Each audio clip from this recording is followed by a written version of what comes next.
nga ni Manny Pacquiao ang kanyang fans sa huling araw ng kanyang ensayo sa Baguio.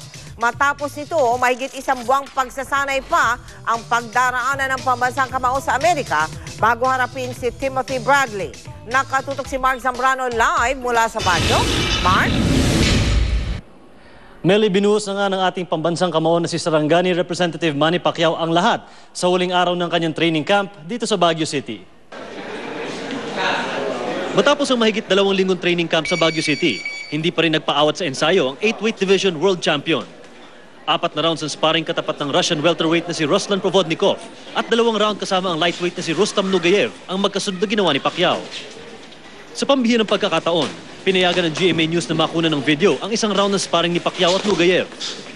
Sa harap ng fans, ipinakita ni Pacquiao ang bilis at lakas na dulot ng kanyang ensayo. Ilang suntok ang sinalo ni Nugayev sa muka habang tila sayaw ang nahasang footwork ni Pacquiao. Nakontra rin ni Pacquiao ang height at reach advantage ng Ruso gamit ang distansya at bilis. Kaya naman manghang-mangha ang fans si Pacman. Masaya. Nakikita ko ng live. Para na rin nanood ako sa laban sa Las Vegas.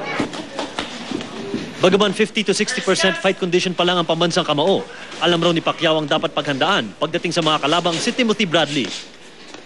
The style of Bradley is different to the other boxer because he loves to come inside, and then we create a strategy that we can use in the fight, especially timing, head movement, and in and out, in and out. Mahigit isang buwan ang bubunuing ensayo ni Pacquiao sa wildcard gym ni Coach Freddie Roach sa LA. Ayon kay Roach, mas lalong magiging mahigpit ang training doon. It's closed to the public. We still have quite a few people because he has a big entourage and a lot of helpers and stuff like that. So, but that's the only people allowed in the gym. No spectators allowed. Pati ang WBO Super Bantamweight Champion na si Jerry Peñalosa na tumutok din sa buong training camp. Walang duda sa kapasidad ni Pacquiao.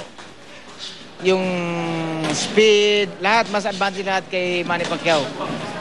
So, dipindi lahat pa rin kay Manny Pacquiao kung gaano siya kaseryoso dahil may naiiwan pang 5 linggo. Sa Sabado, tutungo na po kami papuntang Los Angeles, California. Kaya mula dito sa Baguio City, nakatutok si Manny Pacquiao, 24 oras. Mel, tulad nga nung nabanggit ng ating pambansang kamao sa May 5, biyahe na ang kanyang buong team. Kasama siya sa Las Vegas, sa Las Vegas, sa Wildcard Boxing Gym, kung saan ipagpapatuloy niya ang kanyang training. Meron pang 5 linggong training ang bubunuin ni Manny Pacquiao para paghandaan ang kanyang laban kontra kay Timothy Bradley sa May 9. Mel? Ibig sabihin, Mark, walang break yun. Dire-diretso pagdating Amerika. Ensayo na agad, Mark? Walang katigil-tigil. Walang katigil-tigil ang ating pambansang kamao sa ensayo dahil gusto niya masigurado na pagdating sa laban niya sa June 9 ay masasayahan ng kanyang mga fans sa makikitang laban kontra nga dito sa mas masigla at mas malakas na si Timothy Bradley, Mel. Maraming salamat sa iyo, Mark Zambrano. Humarap sina Floyd Mayweather Jr. at Miguel Cotto sa media sa huling pagkakataon bago ang laban nila sa linggo ng umaga, oras dito sa Pilipinas. Puno ng kumpiyansa si Cotto dahil sa ginawa niyang paghahanda. Ang wala pang talo na si Mayweather, nangako namang ibibigay ang lahat para makuha ang titulong WBA Super Welterweight Champion. Nakadakdang simula ni Mayweather ang sintensya sa kanyang 70 araw na pagkakakulong matapos mahatulan dahil sa pananakit sa kanyang dating nobya. Iniurong ang petsa nito para bigyan daan ang laban nila ni Cotto.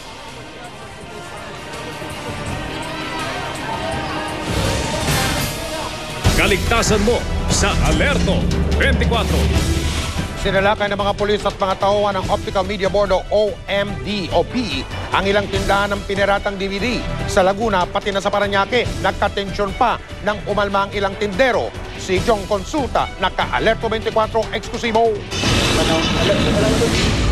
Matapos isagawa ang huling briefing ng mga opisyal ng Optical Media Board, CIDG Anti-Fraud and Commercial Crimes Division at Laguna Provincial Police Office, agad tumulak ang grupo sa bahagi ng Santa Rosa at San Pedro, Laguna. Nang matanggap ang text message mula sa kanilang spotter, pinaikutan ng grupo ang commercial establishment na ito. Ilang saglit pa, pinasok na ng mga operatiba ang area.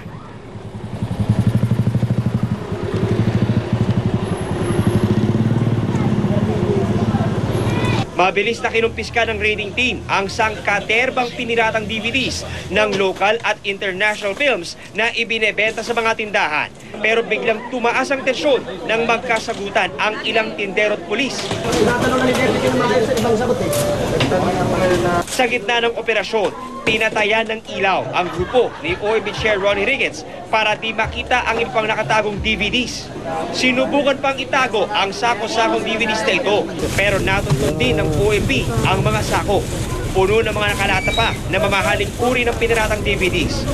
Kasi mga pangunahing target daw ng mga otoridad ay ang pagkukumpiska nga ng mga ibinebenta raw dito ng mga X-rated DVD films dahil ayon sa kanila meron daw itong negatibong epekto lalo na sa mga kabataan sa oras na makapanood ng mga pornographic DVDs. Very open kasi, accessible pati sa mga malilit na bata. DPNP, ay, lalo na sa anti-fraud, is trying to exert all efforts na ma-pinpoint tong mga sources nito. Yun. Nandito para hulihin, para sabihin hindi to maganda, lalo-lalo na sa mga nakakainom o nagda-drugs, na nalalason yung isip sabay manonood. Yan ang kalalabasan, nagre-rape sila, no? Natitrigger eh. So hopefully with this, na-address natin yung issues. Kahit bawal, paano? Pinipilit sa sarili para lang kumita. Para lang may papakain lang sa pamilya ba? Sunod na tinarget ng OMB ang isang commercial establishment sa BF Homes, Parañaque.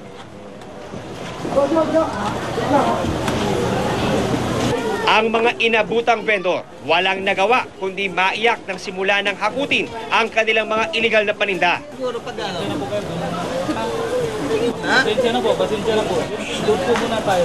Hindi bababa sa 20 milyong piso ang halaga ng mga nakumpiskang piniratang DVDs sa dalawang operasyon. Sa huli, nagkaroon ng dialogo sa pagitan ng OMB at mga lider ng vendors. Kasi malulugi lang kayo. Pag inaraw-araw na, every other day, ubus kayo. Sayang. Babalik na naman kayo. Sayang yung puhunan nyo, ha? Para gawa natin ng paraan yan, ha? Sino kasi ang gustong mawalang paninda niya? Mahaharas. Para tulungan kami ni Ronnie Ricketts. Kung anong magandang hanap buhay na bibigyan na dito sa amin. Tiniyak naman ng OMB na hindi sila titigil sa pagmomonitor sa mga nagbebenta ng mga pinirata. John Consulta, nakatutok, 24 oras. Susunod, silipin ang bagong biling bahay ni Erap sa Santa Mesa sa Maynila.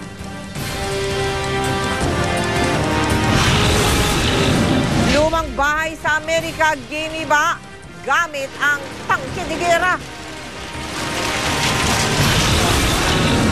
Matubod ng tandang puno ng sampalok sa Quezon City na tinanim pa ni na President Manuel Quezon, Tomas Morato at Don Alejandro Roses, bakit pinaputol? Ang sagot sa pagpapatuloy ng 24 oras. Pasok ka muna.